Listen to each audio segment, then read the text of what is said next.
Venemaa president Vladimir Putin on näinud oma võimu ja populaarsuse langust alates saatuslikust otsusest tungida Ukrainasse 2022. aastal. Tema riik on isoleeritud. Selle majandus on laastatud. Selle armee pole suutnud saavutada peaaegu ühtegi oma seatud eesmärki ning tema ise pole kunagi varem nii nõrk välja näinud.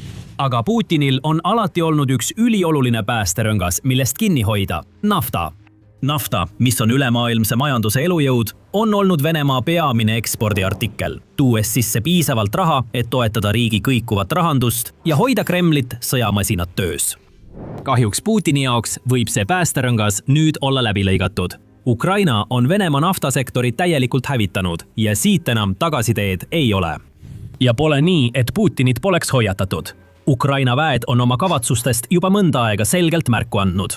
Tegelikult on nad sõjavarasest staadiumist alates sihikule võtnud Venemaa naftataristu osi, nagu rafineerimistehased, naftatootmisjaamad, ladustamisrajatised, tankerid ja torujuhtmed. Aga 2025. aastal suurendasid nad tõesti intensiivsust, korraldades üha rohkem rünnakuid Kremli energiasektori kõige olulisemate osade vastu.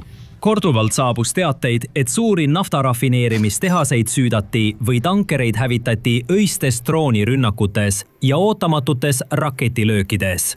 Korduvalt nägi Venemaa, kuidas loendamatud naftakogused sõna otseses mõttes suitsu tõusid, olles sunnitud pealt vaatama, kuidas tema tootmis- ja ekspordivõimsused järjest väiksemaks muutusid, mis mõjutas otseselt tema eksporti ja kasumipotentsiaali. Nad tegid kõik, mis suutsid, et neid objekte kaitsta, paigaldasid õhutõrjesüsteeme ja kutsusid isegi riigi reservväelased välja, püüdes meeleheitlikult kaitsta olulist taristut ja vältida edasisi häireid. Aga miski ei aidanud. Rünnakud jätkuvad ja Ukraina ei anna järele.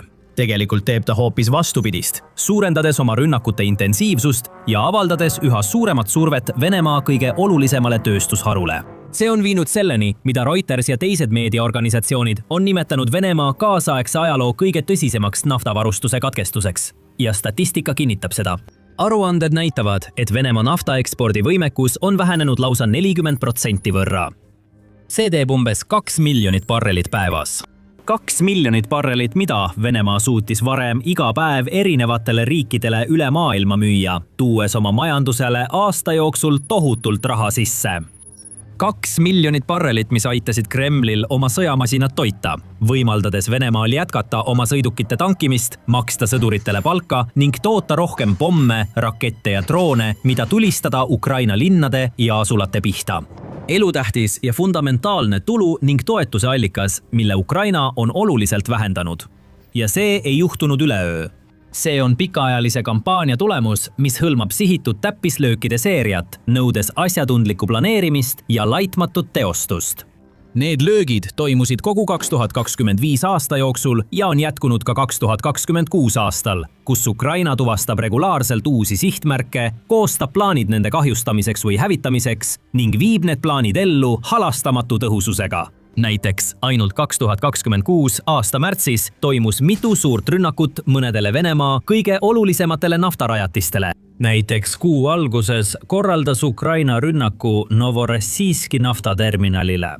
Krasnodari krais asuv ja Musta mere vetesse avanev sadamalinn on nafta ekspordi jaoks äärmiselt oluline asukoht. Šeškarise naftarajatises võetakse vastu miljoneid barreleid naftat teistest rafineerimistehastest ja neid hoitakse seal enne tankeritele laadimist. Paljud neist tankeritest kuuluvad Venemaa kurikuulsasse varilaevastikku, mis on sadadest transpordilaevadest koosnev salajane võrgustik. See laevastik eirab rahvusvahelisi sanktsioone, jätkates naftavedu Venemaal teistesse riikidesse ja suunates raha riiki, et sõda jätkuks. Ööl vastu 2. märtsi teatasid kohalikud pealtnägijad, et Šeškarise naftaterminal süüdati põlema pärast seda, kui Ukraina droonid piirkonda sisenesid. Kohalik linnapea Andrei Kravtšenko kinnitas rünnakut ning kohalikud elanikud postitasid internetti pilte ja videoid, mis näitasid põlevat rajatist. See polnud isegi esimene kord, kui rajatist tabati. Näiteks 2025 aasta novembris peatati Novorossijskis ajutiselt naftalaadimine pärast Ukraina rünnakut. Hiljem samal kuul tabas Ukraina taas Šeškarise rajatist. Viimase rünnaku järel teadete kohaselt, et see naftaterminal, mis suudab tavaliselt käidelda kuni 700 000 barrelit naftat päevas, töötab nüüd tunduvalt alla oma tippvõimsuse. Vaid paar nädalat hiljem, 16. märtsil, ilmuvad teated veel ühest edukast Ukraina rünnakust, samuti Krasnodari krais. Seekord Lebinski linnas, mis asub Balšaja Laba jõe ääres üle 300 miili ehk 500 kilomeetri kaugusel sõjarindejoonest. Üleöö, täpsemalt umbes kell 2 öösel, sihtisid Ukraina droonimeeskonnad linna naftabaasi, mis on oluline sõimpunkt Venemaa kütusetootmisrajatiste ühendamisel rindel toimuvate sõjaliste operatsioonidega Ukraina lõunapiirkondades. Kohalikud Telegrami kanalid hakkasid varahommikul teatama plahvatustest naftabaasi lähedal ning peagi ilmusid videod ja pildid, mis näitasid leegitsevaid tulesid ja suitsusambaid, mis täitsid taeva mitme kütusemahuti kohal. Tulekahju kestis väidetavalt veel hommikuni ning iga mööduva minutiga kaotas Venemaa üha rohkem oma kõige väärtuslikumat ja hinnalisemat ressurssi. Tulekahju kontrolli alla saamiseks ja lõpuks kustutamiseks kulus 4 tuletõrjebrigaadi ning päästemeeskondade abi, kusjuures appi kutsuti veelgi rohkem inimesi. Kuid selleks ajaks oli kahju juba tehtud ja veelgi rohkem oli ees ootamas. 21. märts. Vaid 5 päeva pärast Lebinski rünnakut lõid Ukraina droonid taas.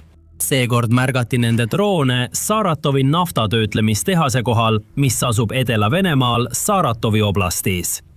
Riigiettevõttele Rosneft kuuluv ja selle hallatav tehas on üks vanimaid Venemaal endiselt töötavaid naftatöötlemistehaseid. See on erakordselt suur, töötlemisvõimsusega umbes 4,8 miljonit tonni naftat. See on oluline osa Venemaa naftatööstusest, olles võimeline tootma üle 20 erineva kütuse- ja keemiatoote, sealhulgas bensiini, diislikütust ja kütteõli. See toodab ka vaakumgaasiõli ja tehnilist väävlit, mis on veel 2 olulist koostisosa Venemaa tööstuskomplekside ja sõjamasinate jaoks. Pole üllatav, et see koht määrati juba varakult Ukraina vägede prioriteetseks sihtmärgiks. Nad on seda sõja algusest peale tabanud üle 10 korra. Ja 21. märtsi rünnak oli üks kõige tõhusamaid, sundides rafineerimistehast täielikult tegevuse lõpetama. Astra Telegrami kanali andmetel, mis viitas Venemaa hädaolukordade ministeeriumi ametlikele allikatele, said rünnakus kannatada teisese naftatöötluse seade ja suur vertikaalne hoiupaak. Samuti süüdati diiselkütusega mahuti, mille mahutavus oli koguni 10 000 tonni ning sellele järgnenud tulekahjud levisid vähemalt 4300 ruutjala ehk 400 ruutmeetri suurusele alale. Lisaks sellele kukkusid droonide rusud ka lähedal asuvale soojuselektrijaamale, õhjustades täiendavat kahju. Kõik see oli Ukraina maailmatasemel droonisõja meeskondade, sealhulgas üks eraldiseisva keskuse 414, Magyari lindude brigaadi ja 413. Reidi rügemendi raske töö ja hoolika ettevalmistuse tulemus koostöös teiste Ukraina kaitsejõudude meeskondadega. Rosnefti rajatised, nagu Saratovi rafineerimistehas, on saanud nii tugevalt ja sageli kannatada, et ettevõte on meeleheitlikult otsinud uusi viise nende kaitsmiseks. Aga ükskõik, mida nad ka ei teeks, see ei toimi. Miski ei näi suudavat Ukraina droone peatada. Need suudavad justkui igal ajal ja igas kohas rünnata, isegi 100 miilide kaugusel Venemaa territooriumil paiknevates kohtades, mis peaksid teoorias olema suhteliselt turvalised. Ja Venemaa jaoks oli halvim alles ees, sest 2026 aasta märtsi viimastel nädalatel oli varuks veel mitu rünnakut. Need olid veelgi suuremad ja laastavamad kui varasemad, jättes riigi naftatööstuse viimaste aastate kõige ohtlikumasse olukorda. Aga enne kui me sellesse sügavamalt sukeldume, vaatad sa saadet The Military Show ja kui sa pole veel tellinud, siis nüüd on õige aeg. Märtsi lõpupoole oli Venemaa löödud. Mitte ainult ei jätkanud Venemaa maaväed raskustega silmitsi seismist ega suutnud teha olulisi edusamme, kus üks rünnakrühm teise järel hävitati Ukraina kaitsjate poolt, vaid ka nende naftataristu oli saanud mitu ränka lööki tänu Kiievi droonidele. Siis järgnes rünnak Primorski naftaterminalile. Leningradi oblastis asuv Primorsk, mis ei asu väga kaugel Venemaa ja Soome piirist, on suuruselt teine Venemaa Balti sadam pärast Sankt-Peterburi. See on Venemaa naftaekspordi jaoks üle Balti mere äärmiselt oluline asukoht, kus käideldakse igal aastal sõna otseses mõttes 10 miljoneid tonne toornaftat ja naftatooteid. See on ka Balti torujuhtmesüsteemi lõpp-punkt ning keskne koht Venemaa varilaevastiku saadetiste jaoks. Paljud neist eravalduses olevatest tankeritest liiguvad regulaarselt Primorski sadamasse ja sealt välja, eksportides Uurali toornaftat väljaspool ametlikke kanaleid, pakkudes Kremlile ebaseaduslikku, kuid tulusat tuluallikat. Isegi väikesed kahjustused nii olulises kohas võivad avaldada tõsist mõju Venemaa energiasaadetistele ja ümbritsevale taristule. Aga Ukraina ei piirdunud väikeste kahjustustega. Ta tahtis sadama põlema panna, põhjustades võimalikult palju segadust ja hävingut. Nii alustasid Kiievi väed 23. märtsi öösel ulatuslikku droonirünnakut, kus arvukad droonid liikusid Primorski suunas. See oli osa palju suuremast rünnakust, mille käigus Vene ametnikud teatasid, et nad tulistasid alla ligi 250 drooni mitmes piirkonnas, sealhulgas Leningradi, Kurski, Moskva ja Belgorodi kohal. Hoolimata piirkonnas asuvatest Vene õhutõrjesüsteemidest jõudsid mõned Ukraina droonid edukalt sihtmärkideni, põhjustades ulatuslikus naftaekspordikeskuses suure tulekahju. Töötajad evakueeriti kiiresti ja tegevus peatati, kui tuli levis. Kahjustusi raporteeriti nii mahutipargile kui ka naftakäitlemise infrastruktuurile. Piirkonna kuberner Aleksander Drozdenko kinnitas, et droon tabas kütusemahutit, millest tulekahju alguse sai. Tulekustutusmeeskonnad saadeti sündmuskohale, kuid neil oli raskusi tule leviku piiramisel. Sotsiaalmeedias jagatud piltidel oli näha, kuidas paks must suits tõusis rajatise kohale veel mitu päeva pärast rünnakut. Satelliidipildid kinnitasid samuti, et vähemalt 4 eraldi kütusemahutit olid süttinud ning kuigi rajatis suutis lõpuks taas tööd alustada, toimus see oluliselt vähendatud mahus. 25. märtsil tulid droonid taas ja panid põlema veel ühe Venemaa naftasadama, Utsluga. Hoolimata sellest, et see asub umbes 1000 kilomeetri ehk 620 miili kaugusel Ukraina piirist, suutsid Kiievi uskumatud droonimeeskonnad edukalt saata oma mehitamata õhusõidukid kogu tee sellesse Läänemere baasi Venemaa loodeosas Leningradi oblastis. Kuberner Drozdenko oli taas sunnitud olema halbade uudiste tooja, teatades Vene avalikkusele, et tuletõrjujad kutsuti välja järjekordset tulekahju kustutama.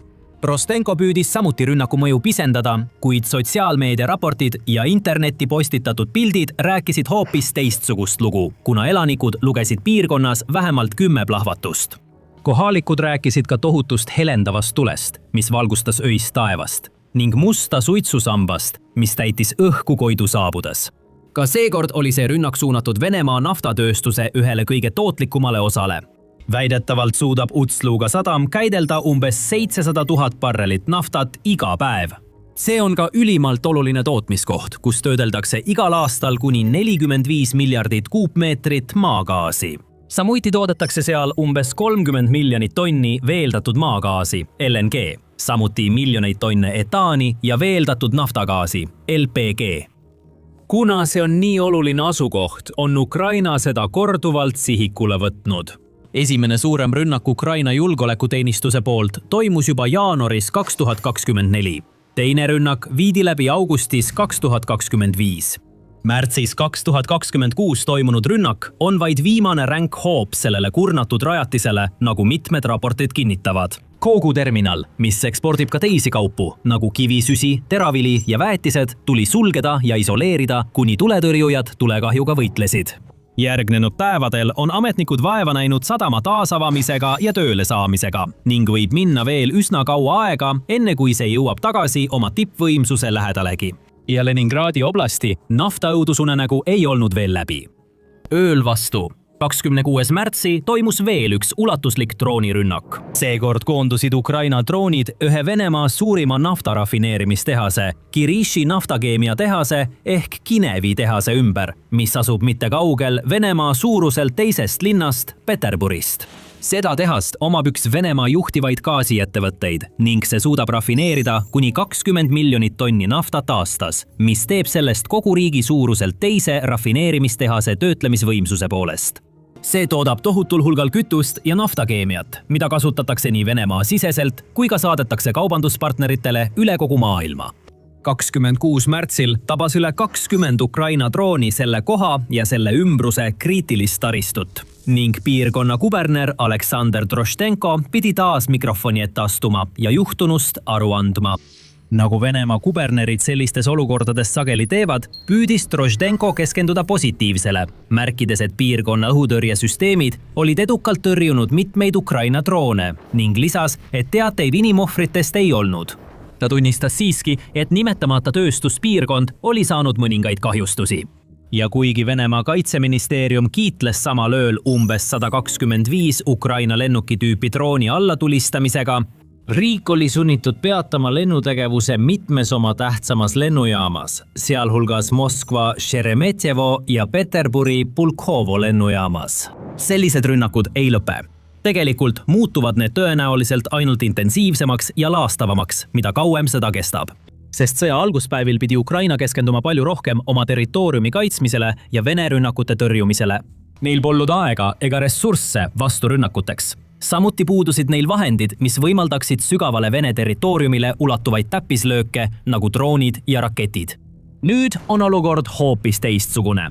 Ukraina on teinud imesid, arendades oma riigisisest kaitsetööstust nullist sadade uute ettevõtete tekkimise ja tööle asumisega. Uued kaugmaaraketid ja innovaatilised mehitamata lennumasinad on loodud nii, et need suudavad hävitada Venemaa taristut. Riigikaitsejõud on muutunud palju osavamaks ka Vene rünnakutega rindel toimetulemisel, avastades ja omandades tõhusaid taktikaid nagu niinimetatud sissemeelitamise ja kurnamise taktika, kus Vene üksused meelitatakse tõelistesse surmalõksudesse ja hävitatakse seejärel droonide ning suurtüki tule abil ümbritsevatest piirkondadest. See omakorda on lõpuks võimaldanud Ukraina sõjaväel mitte ainult aeg-ajalt üksikuid vastulööke Venemaa vastu teha, vaid alustada koordineeritud ja keskendunud süvalöökide kampaaniat Kremli kõige väärtuslikumate varade ja taristu vastu. Torujuhtmed, rafineerimistehased, tankerid, sadamad ja palju muud leitakse, sihitakse ja hävitatakse süstemaatiliselt. Ja kuigi Ukrainal ei pruugi veel olla piisavalt tulejõudu nende rajatiste täielikuks hävitamiseks, annab iga tekitatud kahju, ükskõik kui väikesega poleks, siiski oma osa. Iga droon mängib oma rolli. Iga tabamus loeb ning iga tulekahju ja plahvatus toob Venemaale kaasa kahju ja kaotusi, mille pärast nad peavad muretsema. Ja iga kord, kui mõni neist suurematest objektidest saab tabamuse, tuleb see peaaegu alati ajutiselt välja lülitada, kuni personal evakueeritakse, tulekahjud kustutatakse ning kahjustatud alad üle vaadatakse ja parandatakse. Nii suurtes rajatistes võib isegi mõnetunnine seisak maksta miljoneid dollareid. Seega, kui Ukraina suudab mitmed rafineerimistehased korraga mitmeks päevaks rivist välja lüüa, on sellel tõesti suur mõju. See tabab Putinit ja tema Kremli käsilasi kõige valusamalt, nende rahakotti. Iga selline rünnak kahjustab Venemaa majandust, muutes neil vajaliku raha hankimise sõja jätkamiseks palju raskemaks. Ja kuna riigil on juba raskusi värbamisega, kannab rohkem kaotusi, kui suudab taluda ning ei suuda saavutada olulisi edusamme rindel, muutub Putini olukord üha sünkemaks. Ta on lõksus sõjas, mida tal pole mingit võimalust võita vastase vastu, kes muutub iga päevaga tugevamaks. Tema riigi majandus on varemetes. Paljud tema liitlastest on ta peaaegu hüljanud. Rahvusvaheline kogukond jätkab tema rahva isoleerimist ja tema oligarhide karistamist. Ja see ainus päästerõngas, millest ta on kogu selle aja meeleheitlikult kinni hoidnud, tema õitsev naftatööstus, on jõudnud oma ajaloo nõrgimasse punkti. Ukraina jaoks tasub naftataristu ründamise taktika end kindlasti ära. Ukraina president Volodymyr Zelenski on korduvalt väitnud, et Venemaa naftatööstuse purustamine on kiireim ja tõhusaim viis selle sõja lõpetamiseks. Ja andmed tõestavad, et tal on õigus. Kui Ukraina suudab selliseid rünnakuid jätkata või neid veelgi tõhustada täiendavate droonide või isegi raketilöökidega, ei jää Putinil muud võimalust, kui oma väed tagasi tõmmata või vaadata, kuidas kogu tema riik maha põleb. Nüüd saad sellest videost rohkem teada, kui halvaks on sõda Venemaa jaoks muutunud. Vaata, kuidas Ukraina pööras olukorra oma agressori vastu ja tõi esile ühe seni surmavaima ja laastavaima päeva selles konfliktis. Või kui soovid midagi teistsugust, vaata seda videot, mis uurib, kuidas Ukraina on hakanud oma rindeoperatsioonides kasutama järgmise põlvkonna ulmelisi humanoidroboteid. Ja lõpuks, ära unusta tellida The Military Show'd, et saada rohkem värskeid uudiseid ja põhjalikku analüüsi viimaste sõjaliste teemade kohta üle kogu maailma.